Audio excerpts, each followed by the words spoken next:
Désolé. Je suis fatigué aujourd'hui. Peut-être une prochaine fois. Et si je vous disais que cet ami ne vous évite pas, il protège simplement quelque chose. Son énergie. Si vous êtes de ceux qui ressentent sincèrement plus de joie lors d'un vendredi soir en pyjama qu'au milieu d'une soirée bruyante, alors bienvenue. Vous allez probablement vous reconnaître dans ce qui suit. Aujourd'hui, nous allons parler de la psychologie des personnes qui aiment rester chez elles, celles que la société qualifie parfois d'ennuyeuses, alors que la science raconte une toute autre histoire. Commençons par un point essentiel. Les extravertis se ressourcent au contact des autres. Leur énergie vient du mouvement, du bruit, des conversations, du chaos même. Mais pour les introvertis et pour ceux qui apprécient profondément la solitude, c'est l'inverse. Le calme est leur source d'énergie. Chaque interaction sociale, même agréable, peut peu à peu vider leur batterie.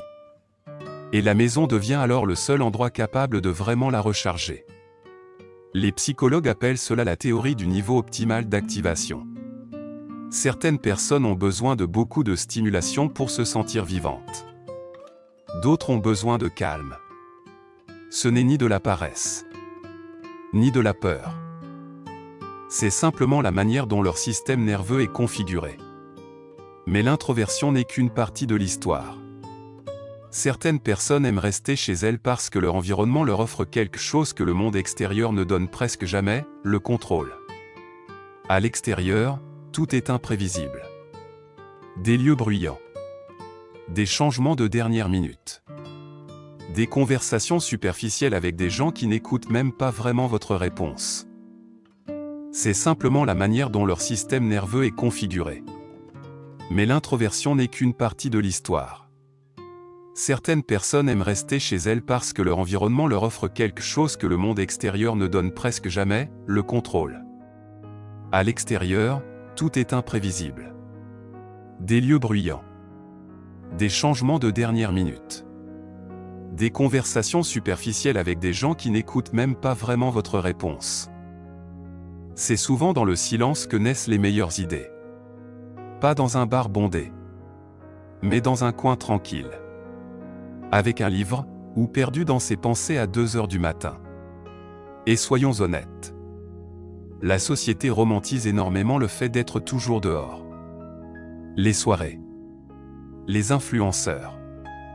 La pression de vivre sa meilleure vie. Mais si votre meilleure vie ressemble plutôt à un documentaire, un bol de soupe chaud et aucune obligation sociale, ce n'est pas triste. C'est simplement une forme de lucidité sur soi-même. Cependant, il faut aussi reconnaître une réalité plus sombre. Certaines personnes restent chez elles non pas par choix, mais parce que sortir leur semble trop lourd. L'anxiété sociale. Un traumatisme passé. Ou une dépression silencieuse qui murmure « À quoi bon ?»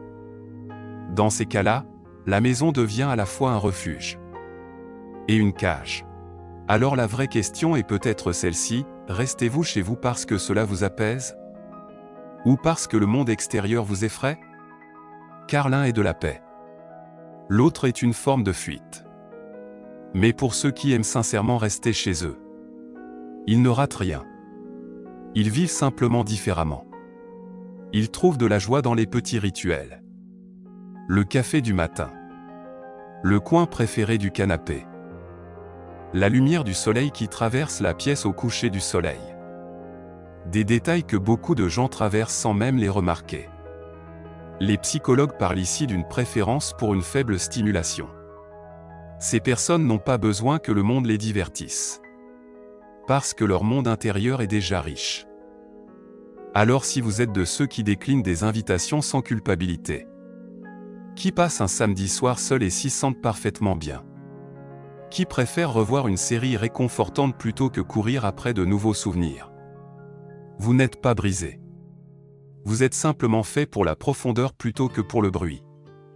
Pour la paix plutôt que pour la performance. Alors dites-moi, préférez-vous rester chez vous? Ou pensez-vous que nous nous inventons simplement des excuses?